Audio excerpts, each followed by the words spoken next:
नमस्कार, मी प्रसन्न जोशी. साम टीव्हीच्या या खास वृत्तांतात आपल्या सगळ्यांचं स्वागत. मराठी माणसाच्या न्याय हक्कांसाठी लढणारी संघटना, ज्वलंत हिंदुत्वाचा पुकार करणाऱ्या एकमेव पक्ष आणि आता महाविकास आघाडी, ज्यामध्ये 2 सेक्युलर पक्ष आणि एक हिंदुत्ववादी पक्ष, अशा प्रकारची स्थित्यंतरं पाहणाऱ्या शिवसेना पक्षाचा 55वा वर्धापन दिन. 55 वर्ष म्हणजे काही छोटा काळ नाहीये. 5 दशकांपेक्षा जास्त काळ हा काही छोटा काळ नाहीये. या काळामध्ये या पक्षानं स्थित्यंतरं नुसती पाहिलीच नाही, तर ती घडवली सुद्धा. आणि त्याच्या शीर्षस्थ स्थानी त्याचं सर्वोच्च नेतृत्व होतं ते म्हणजे हिंदू हृदय सम्राट बाळासाहेब ठाकरे यांचं. त्यानंतर उद्धव ठाकरे यांनी कमान सांभाळली. आता तर त्यांचे चिरंजीव आणि शिवसेनेचे नेते आदित्य ठाकरे सुद्धा पुढे आलेले आहेत.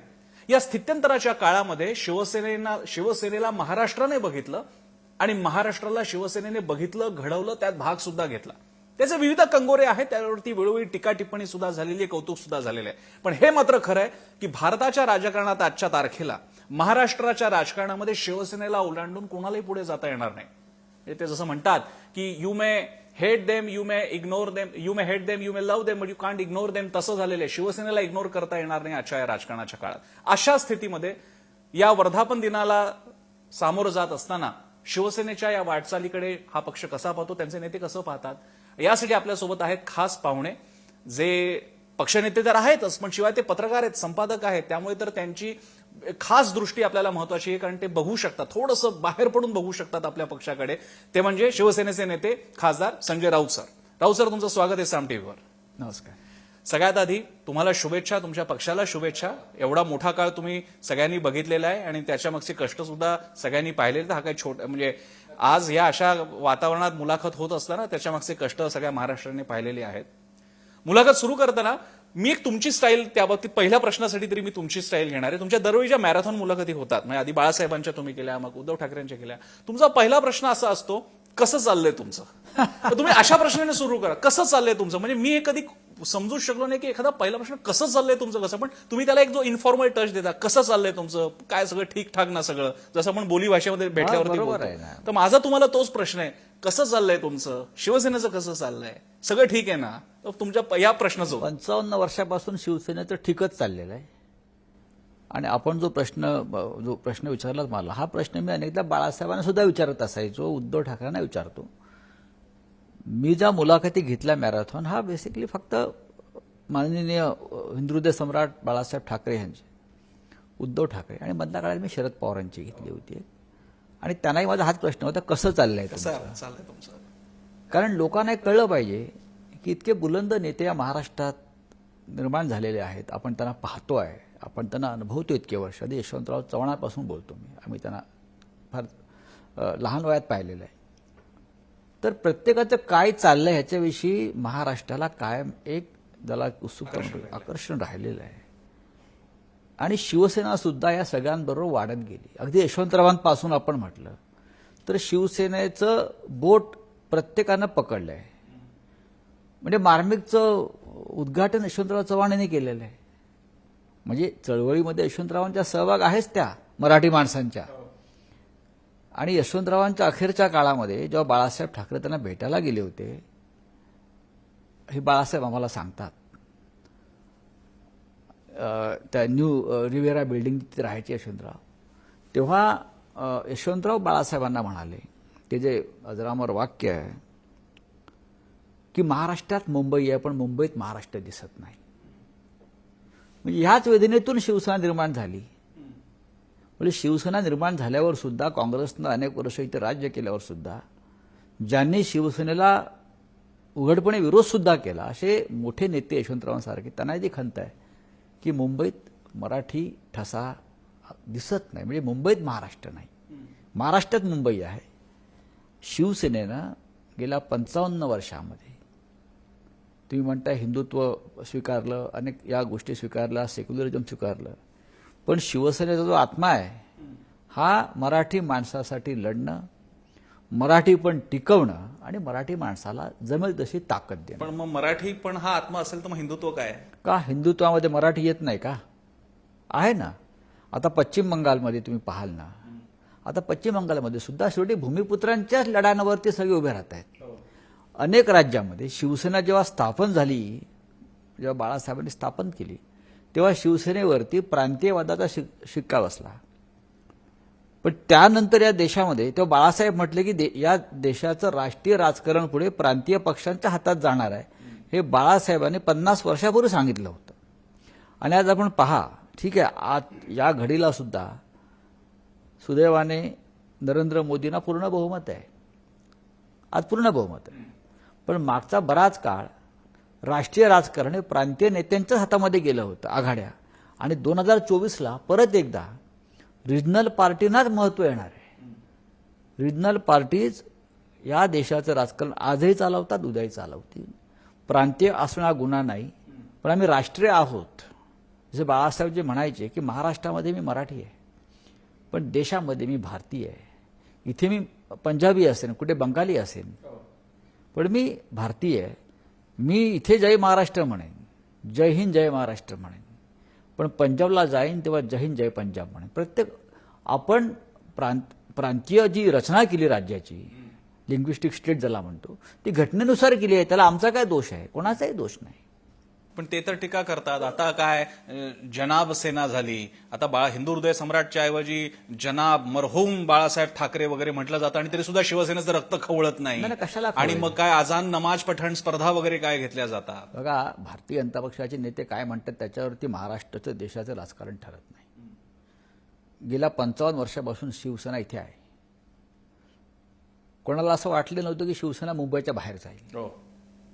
मुंबईची वेस ओलांडून का मुंबई ठाण्याची वेस ओलांडून शिवसेना महाराष्ट्रात जाईल, महाराष्ट्राची वेस ओलांडून दिल्लीपर्यंत जाईल, असं कोणाला स्वप्नात तरी वाटलं होतं का? आम्हाला बाळासाहेब नेहमी सांगायचे, आम्ही जेव्हा बसायचो, त्यांचा आणि माझा संबंध हा खूप लहान वयापासून आहे. ते सांगायचे की लोक तेव्हा चेष्टा करायचे 5-6 महिन्यामध्ये हे बंद होणार आहे शिवसेना, हे कसं चालणार. पण 55 वर्ष चालली ना. जसं आपण मगाशी म्हणाला की शिवसेनेला ओलांडलेल्याशिवाय पुढलं राजकारण करताच येत नाही. शिवसेनेला घेऊनच तुम्हाला करावं लागेल. 10-20 जागा जास्त जिंकल्या म्हणून कोणी मोठं होत नाही. शिवसेनेचं बळ संघटनेत आहे, संघर्षात आहे.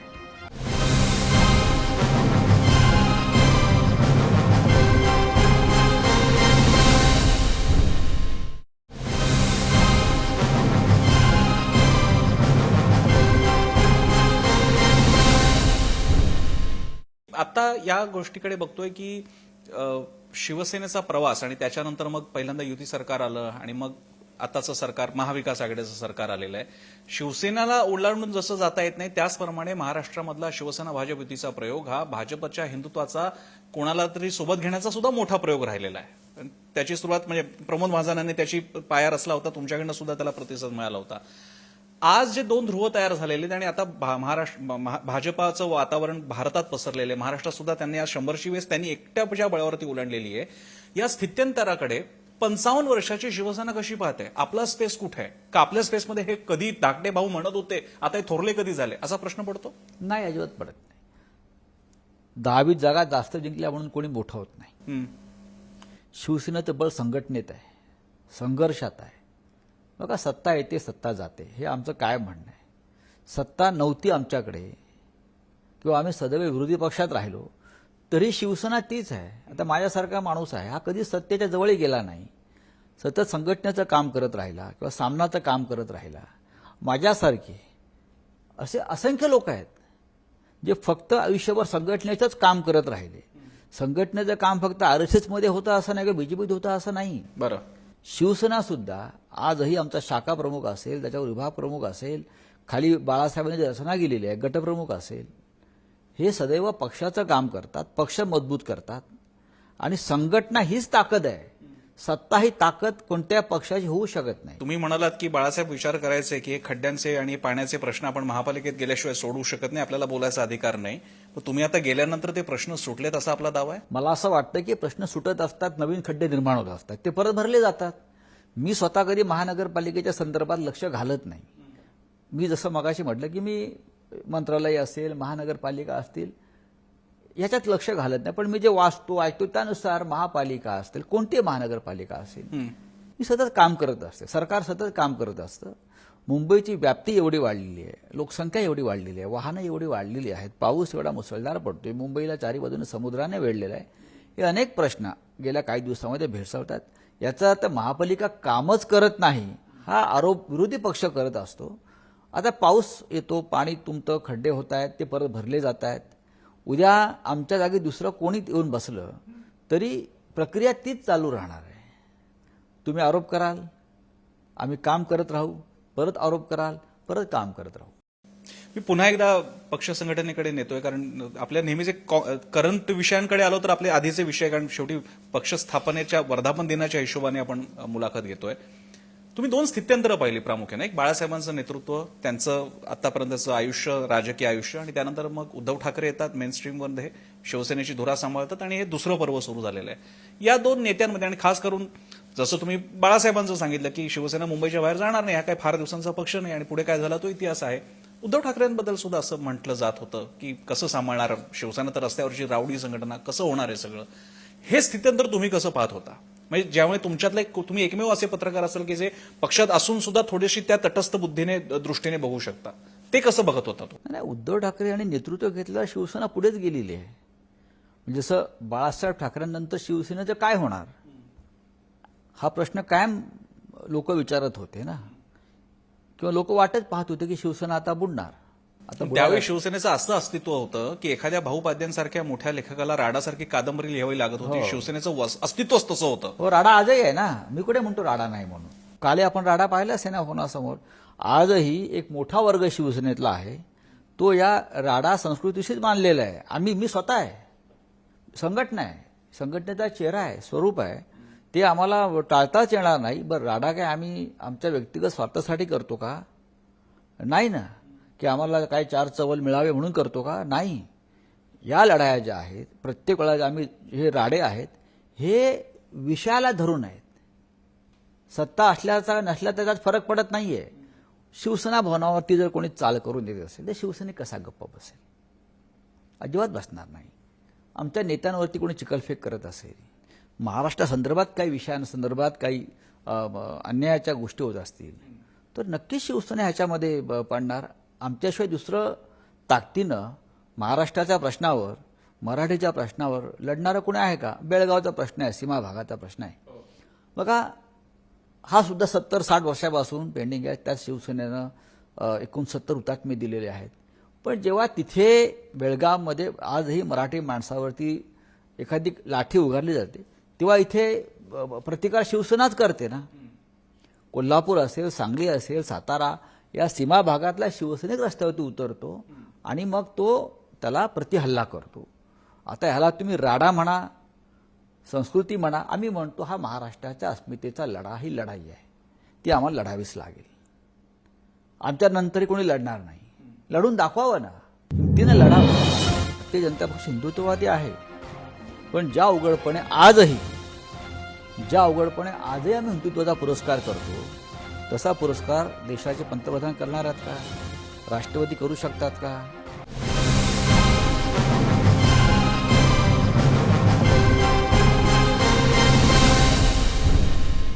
शिवसेनेने जी प्रतीकं घेऊन राजकारण सुरू केलं, आणि याचं क्रेडिट द्यावं लागेल की मराठी माणूस ही प्रादेशिक अस्मिता, छत्रपती शिवाजी महाराजांची अस्मिता घेऊन थेट समोर येणं. म्हणजे मला असा किस्सा आठवतो की विधिमंडळाच्या परिसरामध्ये छत्रपतींचा पुतळा येण्यासाठी एवढा काळ गेला, अंतुलेंनी पुढाकार वगैरे त्यावेळी घेतला होता. शिवसेना उघडपणे नाव घेत होते आणि तो काळ असा होता की अल्ट्रा सेक्युलरिझमचा पगडा अख्ख्या देशावरती होता. आपण रिजनल नायकांना मोठं करत नव्हतो किंवा तसं बघितलं जात नव्हतं.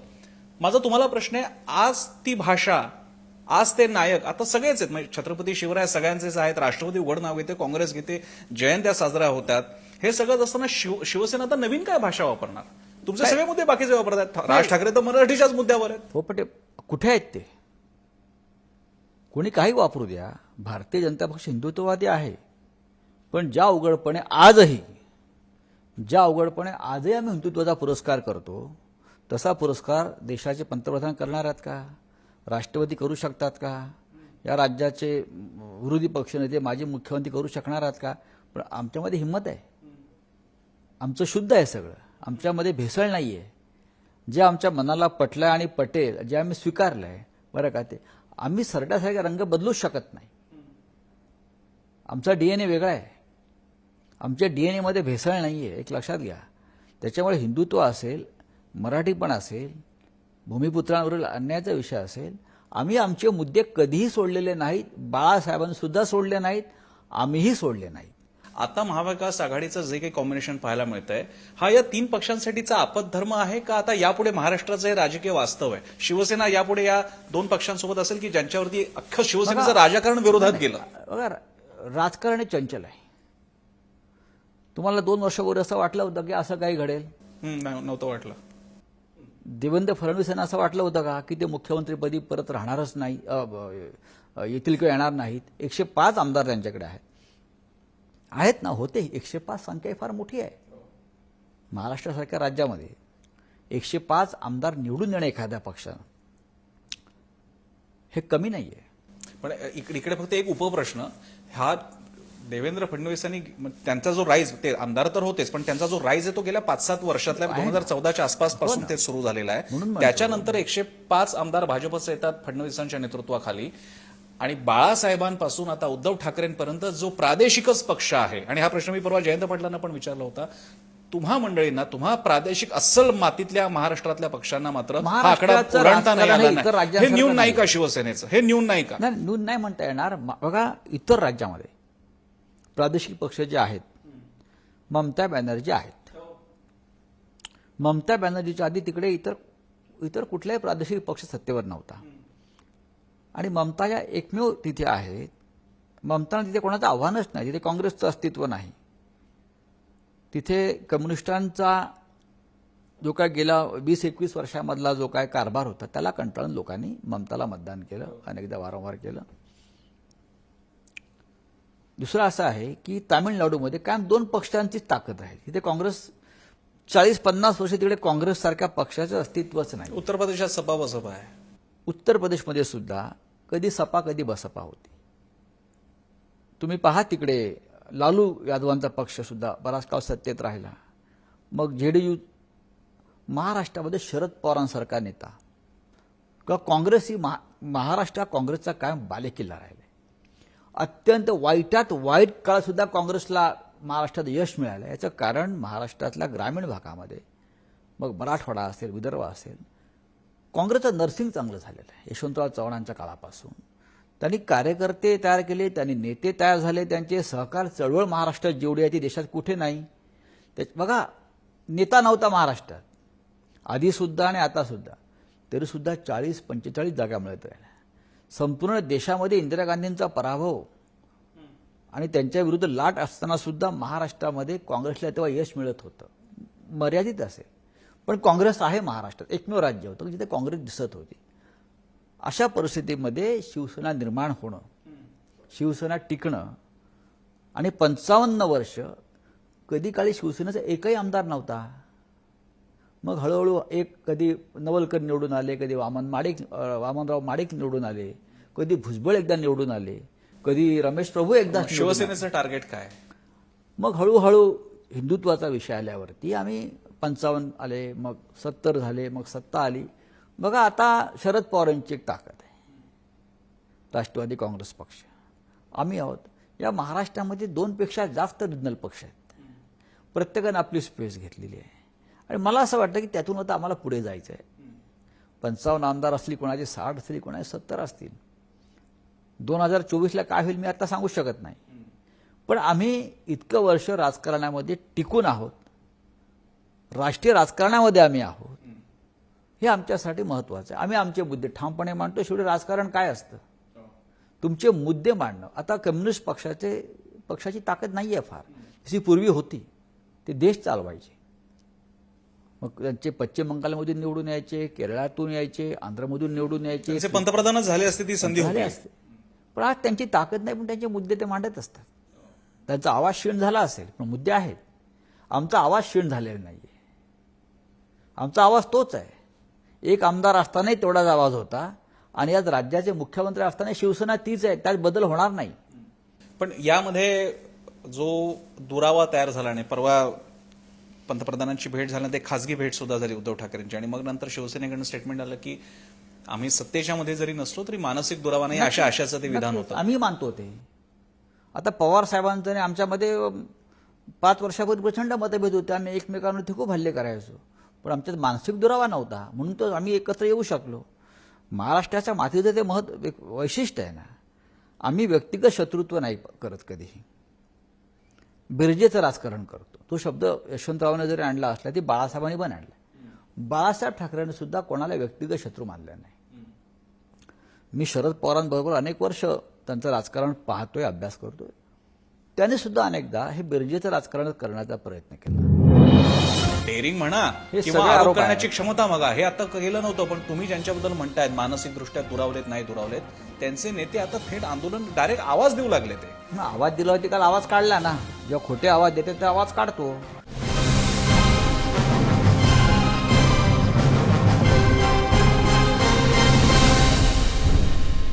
एक होते प्रश्न विचारणं विरोधाच्या लेवलला, पण जेव्हा थेट आरोप, गंभीर आरोप होऊ लागतात आणि ते फक्त शिवसेना पक्षापुरता नाहीत, मातोश्रीपर्यंत येऊ लागतात, थेट उद्धव ठाकरेंचं नाव घेऊन आरोप होऊ लागतात. शिवसेनेचे जे आता पहिल्या दुसऱ्या फळीतले नेते आहेत, मग कोणी वायकर असतील, अनिल परब असतील, आदित्य ठाकरेंचं नाव घेतलं जातं, आणखी कुठल्या कुठल्या जमिनीचे व्यवहार समोर आणले जातात. आतापर्यंत हे म्हणजे डेअरिंग म्हणा हे किंवा सगळे आरोप आरोप करण्याची आहेत. क्षमता बघा, हे आता केलं नव्हतं. पण तुम्ही ज्यांच्याबद्दल म्हणतायत मानसिकदृष्ट्या दुरावलेत, नाही दुरावलेत, त्यांचे नेते आता थेट आंदोलन डायरेक्ट आवाज देऊ लागले. ते मग आवाज दिला होती, काल आवाज काढला ना. जेव्हा खोटे आवाज देते ते आवाज काढतो. बघा पण आज ही क्षमता त्यांच्यात कशी काय आली? बघा, विरोधी पक्ष आहे ना, त्यांनी काही नुसते हवेत आरोप करतात, सिद्ध केलं का काही? आता आदित्य ठाकरे यांच्यावर त्या सुशांत सिंग राजपूत प्रकरणात घाणेरडे आरोप झाले. सीबीआयने काय आणलंय समोर आणून? 1 वर्ष होऊन गेलो. सीबीआयला आणलं, तुम्ही पायगाड्या घातल्यात, तिकडे पाटण्यामध्ये FIR दाखल केला सीबीआयला इथे घुसवण्यासाठी. इकडला पोलिसांनी आमचा तपास योग्य प्रकारे चालवला होता. इथे सीबीआयवरती बंदी असल्यामुळे पाटण्यामध्ये FIR दाखल करायचा, तिथून सीबीआयची इथे पथक पाठवायचं. पण सीबीआयने जाहीर केलं पाहिजे की आम्ही काय तपास केला.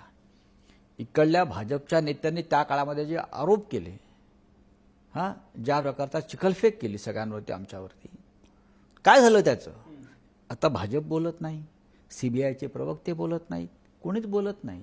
अशा आरोपांना तुम्ही काय किंमत पण आता ते जमिनीचं प्रकरण पण आलेलं आहे. काय जमिनीचं प्रकरण आहे? त्या जमिनीच्या प्रकरणासंदर्भात सिद्ध करून दाखवावं. तुम्ही कुठली ती मुरुडची जमीन आहे ना काहीतरी, सिद्ध करून दाखवावं. नाही त्या जमिनीवर तुमच्या थडगा बांधलं जाईल हो आरोपांचं. आरोप करताय ना. बघा, आरोप करणारे कोण आहेत? तोंडाच्या वाफा दवडतायत ते. आरोप करताना सुद्धा तुम्ही एक अभ्यास केला पाहिजे की उद्या 1 महिन्याने हा आरोपाची हवा निघून गेल्यावरती तुम्हाला कोण तुमच्यावरती आता विश्वास ठेवत नाहीत लोक. रोज आरोप करतायत, रोज आरोप करतायत, रोज आरोप करतायत. पण मग एवढा आत्मविश्वास शिवसेनेला असेल, तर तुमच्या बॉडी लँग्वेज मधून जाणवतोय. मग असं असताना सुद्धा पंतप्रधानांची भेट घेणं, मग काल राज्यपालांना प्रत्यक्ष जाऊन त्यांना अभिष्ट चिंतन करणं, ते असं मानलं जातं की एक बॅकडोर डिप्लोमसी शिवसेना कायम मला ठेवते असं वाटतं की भाजपसोबत. राज्यपालांना त्यांच्या वाढदिवसाला जाऊन शुभेच्छा देणं हा शिष्टाचार आहे. उद्या ममता बॅनर्जी सुद्धा जगदीश धनखडना जाऊन शुभेच्छा देते, हा शिष्टाचार आहे. आणि महाराष्ट्राच्या रक्तामध्ये राजकारण्यांचा हा शिष्टाचार कायम आहे. राज्यपालांना शुभेच्छा देणं, पण राज्यपालाशी आमचं व्यक्तिगत भांडण असण्याचं कारण नाही. राज्यपाल हे केंद्राचे नोकर आहेत थेट. ते गृह खात्याचे आदेश पाळतात. आणि आम्ही असं म्हणतो की राज्यपाल कोणत्याही राज्याचा असेल तो केंद्राचा पॉलिटिकल एजंट असतो. आता पॉलिटिकल एजंट जो असतो हा गृह खात्याचे आदेश मानतो. सकाळी राजभवन उघडायचं की नाही, ते का उघडायचं, सकाळी कोणाला शपथ द्यायची, हे ठरलेलं असतो स्क्रिप्टवरून, त्यानुसार ते वागतात. ते बघा, ते घटनात्मक प्रमुख असतील किंवा नसतील हे आता घटना ठरवेल. पण या सगळ्या काळामध्ये रावची हा झाला काय सत्ता असण्याचा, सत्ता टिकवण्याचा आणि त्याच्यातला भाग. काही गंभीर मुद्दे सुद्धा या काळात उपस्थित झाले. मुळात उद्धव ठाकरे मुख्यमंत्री झाले, त्यानंतर सुरुवातच अशी झाली की अख्ख्या जगासमोर कोरोनाचं आव्हान उभं राहिलं आणि आनंदाचे 4 दिवस सुद्धा बघता आले नाहीत, लगेचच कोरोनाचं आव्हान समोर राहिलं होतं. ते कमी म्हणून की काय मंत्र्याचा राजीनामा काय द्यावा लागतो एका ते वेगळ्या प्रकरणामध्ये, त्याच्यानंतर अचानक हे वाझे प्रकरण आलेलं आहे. काल प्रदीप शर्मांच्या इकडे धाडी काय पडतात आणि मग ते सगळ्या गोष्टी, मग ही मंडळी कोणाची, मग यांना अपॉइंटमेंट कोणी केलं होतं, कोणी शब्द टाकले होते. मग देवेंद्र फडणवीस सांगतात मी तर तेव्हा सांगत होतो की यांना घेऊ नका, दबाव माझ्यावरती शिवसेनेकडून आला. असं वाटतंय की काही गोष्टी हळूहळू थोडीशी पकड सुटत चालली आहे सत्तेवरची. बघा, अशा इतक्या मोठ्या राज्यामध्ये अशा घडामोडी घडताना विरोधी पक्ष काही मुद्दे समोर आणतो. त्याच्यावर जाहीरपणे मी चर्चा करणार नाही, कारण मी सरकारचा भाग नाही. आणि हे मुद्दे त्यांनी विधानसभेत आणलेले आहेत आणि त्याच्यावरती सरकारतर्फे उत्तरही दिलेलं आहे त्या संदर्भात. आता एका फौजदाराची नियुक्तीवरून माझ्यावर दबाव आला, हे खरं म्हणजे माजी मुख्यमंत्र्यांनी सांगू नये. जर तुम्हाला काही गोष्टींची गोपनीयता पाळणं पण राजकारणामध्ये, जसं माजी मुख्यमंत्र्यांनी असा काही सांगू नये, त्याचप्रमाणे सध्याच्या मुख्यमंत्र्यांनी अशा फौजदारासाठी थेट विधिमंडळ परिसरातल्या पीसीमध्ये त्यांनी ऑलमोस्ट बाजू घेतली होती. म्हणजे विधिमंडळात सुद्धा आम्हाला दिसलं ऑलमोस्ट बाजू घेतल्यासारखं त्यांची विधानं जाणवत होती वाझे प्रकरणामध्ये. तर त्याच्यावरती मी कसं काय बोलणार? मुख्यमंत्री म्हणून त्यांना त्यावेळेला जी भूमिका घ्यावीशी वाटली ती त्यांनी घेतली. त्यांच्यासमोर जी माहिती उपलब्ध होती त्यानुसार त्यांनी ती भूमिका घेतली असेल. पण नंतर जेव्हा त्यांच्याकडे संपूर्ण काही सत्य समोर आलं असेल त्यानंतर त्यांनी कारवाई केली. बघा की या प्रकरणाची शिडी होईल असं वाटतं. सत्ता संपादनासाठी या प्रकरणांची शिडी होईल असं वाटतं. ही शिडी चढून कोण त्या मंत्रालयाच्या 6व्या मजल्यापर्यंतचा एक मजला पण आहे, लिफ्ट पण आहे, आणि ही शिडी पण मिळू शकते कदाचित. असं होईल? अजिबात होणार नाही. असं नाही होणार. असं काही होणार नाही. असं काही होणार नाही. मुंबईत शिवसेना नाही हा विचारच लोकांना सहन होणार नाही. मुंबई महापालिकेत शिवसेना नाही या विचारानंच लोक अस्वस्थ राहतील. मी असं म्हणतो सगळेच एक विशिष्ट वर्ग असू शकेल इकडे तिकडे, पण 100% मराठी माणूस मोठ्या प्रमाणात इथे स्थिरावलेला हिंदी भाषिक त्याच्यामध्ये आहे. इतर लोक राज्यातले असतात, त्यांना शिवसेनेचा एक आधार आहे, इथे कायम मानसिक आधार आहे, इतर बाबतीत आधार आहे.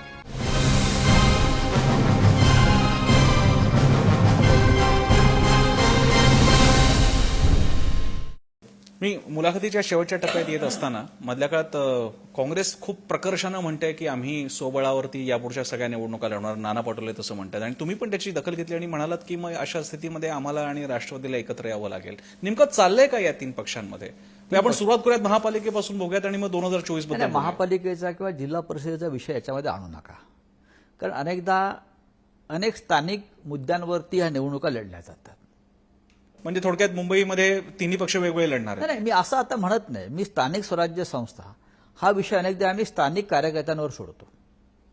नंदुरबारला आता काय करायचं, किंवा धुळ्यात काय करायचं, चंद्रपूरला काय करायचं, हे मुंबईत बसून मी आता सांगू शकत नाही किंवा उद्योजी सुद्धा सांगणार नाहीत. माहिती घेऊ, जिथे शक्य आहे तिकडे आम्ही आघाड्या करू, युती करू. जिथे शक्य नाही तिथे आम्ही फ्रेंडली लढू. मुख्य विषय असतो विधानसभा आणि लोकसभेचाच, जे सत्तेचे विषय आहेत राज्याच्या आणि देशाच्या पातळीवरती. त्या संदर्भामध्ये आम्हाला एकत्र बसावं लागतं. आम्ही बसू. आता काँग्रेस पक्षाची भूमिका आहे, म्हणजे जे जबाबदार नेते आहेत नाना पटोले, कारण ते आता प्रदेश काँग्रेसचे अध्यक्ष आहेत, त्याच्यामुळे त्यांचं वक्तव्य गांभीर्याने घेणं गरजेचं आहे. आणि ते अलीकडच्या काळात सातत्यानं सांगतात की आम्ही स्वबळावर लढू आणि मुख्यमंत्री बनवू. का ते तुम्हाला आयतच फुलटॉस देत आहेत की जे तुम्हाला धड सांगता येत नव्हतं स्पष्टपणे, ते या निमित्तानं सांगता येते की बरं बाबा तुम्ही स्वतंत्र लढा, आम्ही एकत्र लढू. तर त्यांनी स्वतंत्रपणे लढण्याचा निर्णय घेतला असेल आणि सोनिया गांधीजी असतील किंवा राहुलजी असतील, प्रियांकाजी असतील, त्यांनी त्यांना त्या संदर्भात गो अहेड दिला असेल तर त्यांच्या पक्षाची जी धोरण आहे. पण अजून तरी आमच्याशी सोनियाजी किंवा प्रियांकाजी किंवा राहुल गांधी यांनी थेट चर्चा केलेली नाही. हे सरकार बनत असताना ज्या प्रकारे तेव्हा त्यांचे प्रमुख नेते दिल्लीतले गांधी परिवारातले ते होतेच, पण खरगे साहेब असतील किंवा अहमद पटेल साहेब, सगळे प्रमुख लोक ह्या प्रक्रियेमध्ये सहभागी होते. तसे अजून स्वबळावर लढण्याच्या संदर्भात त्यांच्या केंद्रीय नेत्यांकडून असा काही आम्हाला सूचना आलेल्या नाहीये. मुंबई महापालिकेचा आता उल्लेख झाला म्हणून, जसं मगाशी आपण राज्य पातळीला म्हणत होतो की भाजपने 105 पेक्षा जास्त जागा वगैरे, आणि तुम्ही सुद्धा त्याचा कौतुकानं उल्लेख केला. मुंबईमध्ये सुद्धा स्थिती फारशी वेगळी नाहीये. तुमच्या जवळ येऊन पोहोचलेलं आहे भाजप. येऊ द्या. अशा स्थितीत तुम्ही कसं बघताय मुंबई महापालिकेचं आव्हान? पहिल्या निवडणुकीपासून शिवसेनेच्या महानगरपालिकेवर सत्ता प्रस्थापित करण्यासाठी आम्हाला कायम संघर्षच करावा लागला.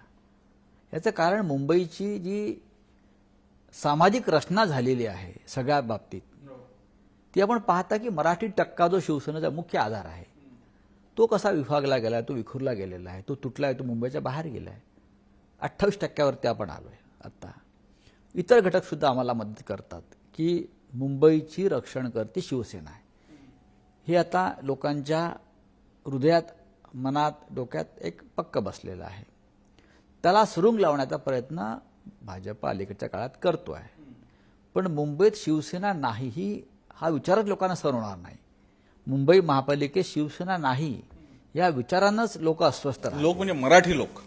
मी असं म्हणतो सगळेच एक विशिष्ट वर्ग असू शकेल इकडे तिकडे, पण 100% मराठी माणूस मोठ्या प्रमाणात इथे स्थिरावलेला हिंदी भाषिक त्याच्यामध्ये आहे, इतर लोक राज्यातले असतात.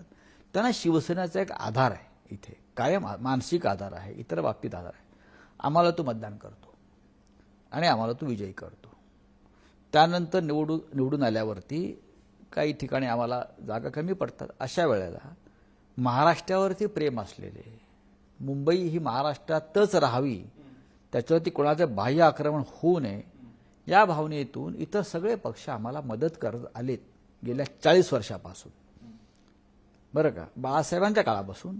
आणि त्यांनी एक मुखानं मुंबई शिवसेनेवरच मुंबईवरचा पगडा पाहिजे हे मान्य करून आम्हाला मदत केली. हे यापुढे ही परंपरा चालू राहील. राऊत सर, मी तुम्हाला थोडंसं थांबवतो. एक छोटासा ब्रेक घेऊयात. इथे रंगात आलेल्या या खास मुलाखतीमध्ये एक छोटासा ब्रेक नंतर संजय राऊत यांच्यासोबत खास बातचीत फक्त साम टीव्हीवर. पाहत राहा साम टीव्ही.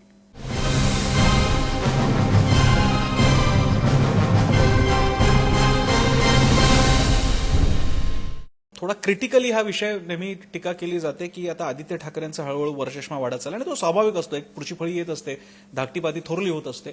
त्या काळामध्ये म्हणजे शिवसैनिक राहिले बाजूला आणि मग कुणाकुणाला आमदारकीच्या चर्चा होतात, कुणाला सिक्युरिटी जास्त वाढवण्यात आली, कोण पुढे आलं वगैरे होतात, नेपोटिझमची चर्चा होते. मधल्या काळात नितेश राणे, निलेश राणेंनी पण याच्यावर जाहीर टीका केली होती. तर आदित्य ठाकरेंचा उदय आता या नव्या शिवसेनेमध्ये, आजच्या काळातल्या शिवसेनेमध्ये आदित्य उदय नेमका कसा आहे? हा आदित्य उदय होऊन एक जमाना लोटलाय. आज आदित्य ठाकरे गेले 15 वर्षापेक्षा जास्त काळ मी पाहतोय, पक्षात सक्रिय आहेत, पक्षात महत्वाची भूमिका बजावत आहेत, नव्या पिढीचं नेतृत्व ते करत आहेत. माझ्या नंतरच्या 2 पिढ्या आहेत त्या. मी बाळासाहेबांबरोबर 25 वर्षापेक्षा जास्त काळ फार जवळून काम केलं आहे. मी उद्योजींबरोबर तेवढाच काळ काम करतोय. आज आदित्यांबरोबर सुद्धा मी काम करतोय. कालांतराने माझ्यासारखा माणूस किंवा माझी जी पिढी आहे ही दूर जाणार, हे दूर जायला पाहिजे. माझ्या आधीचे लोक होते, म्हणजे दत्ताजी साळवी होते, वामनराव माडिक होते, प्रमोद नवलकर होते, शरद आचार्य होते, मधुकरराव सरपोतदार होते, बरं का, सुधीरभाऊ जोशी.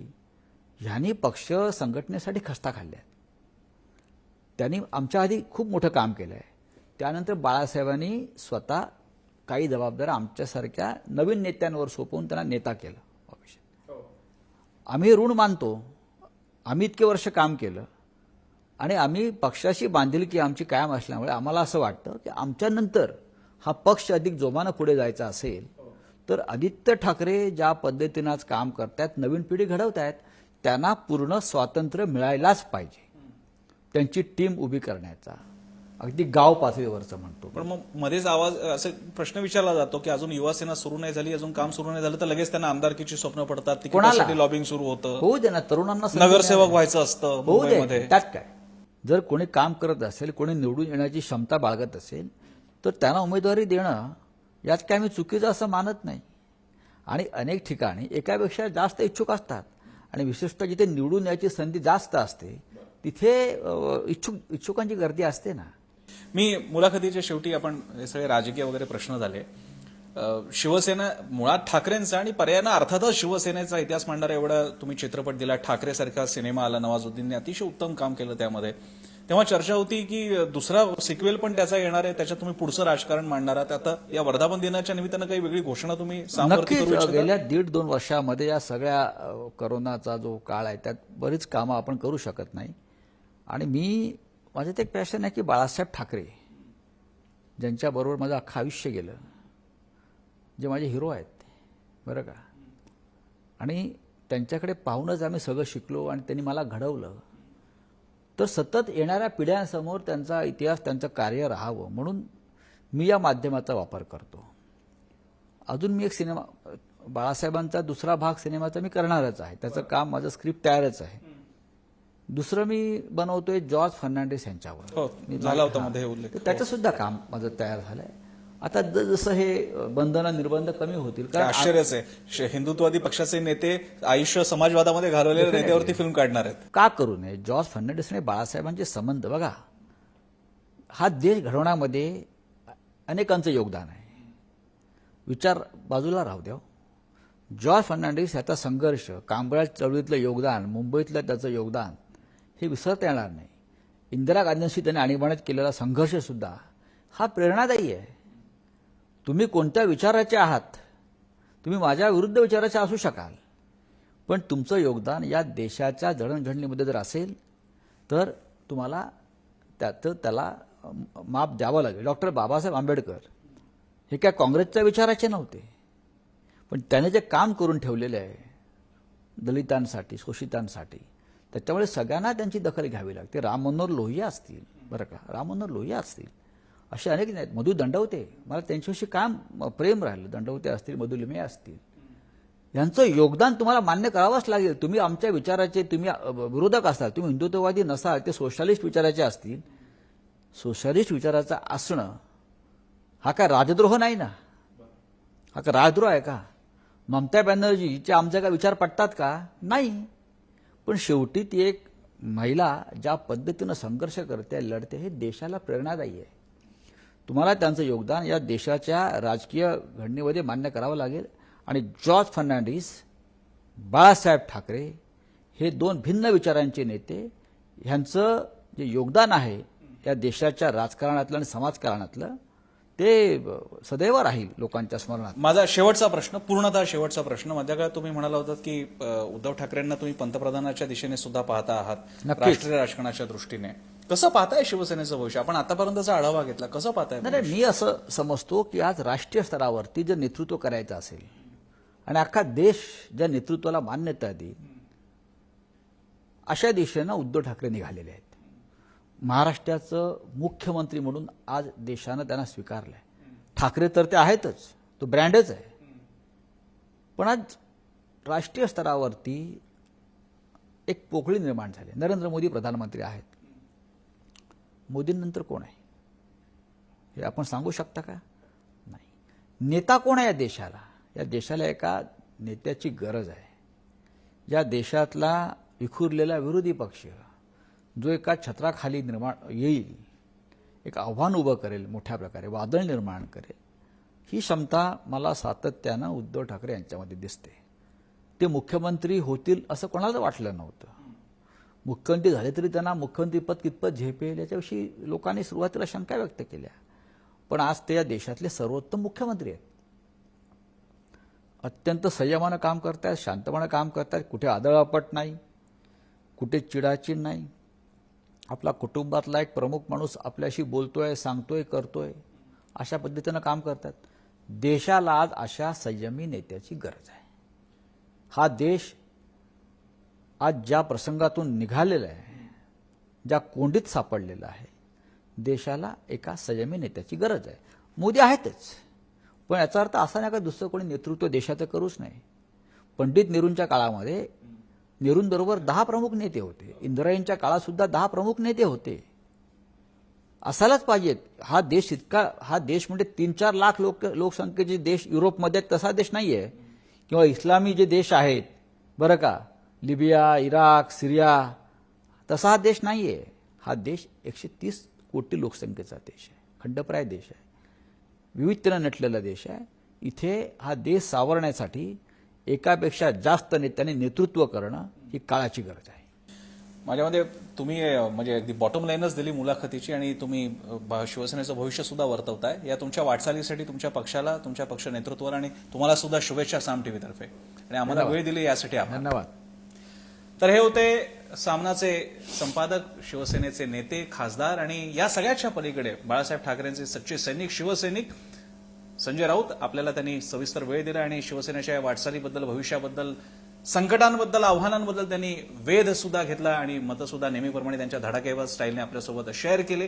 त्यांचे आभार आपण इथे मानतोय. शिवसेनेला शुभेच्छा देऊयात आणि आमच्या खास मुलाखतीमध्ये इथेच थांबूयात. पाहत रहा साम टीव्ही.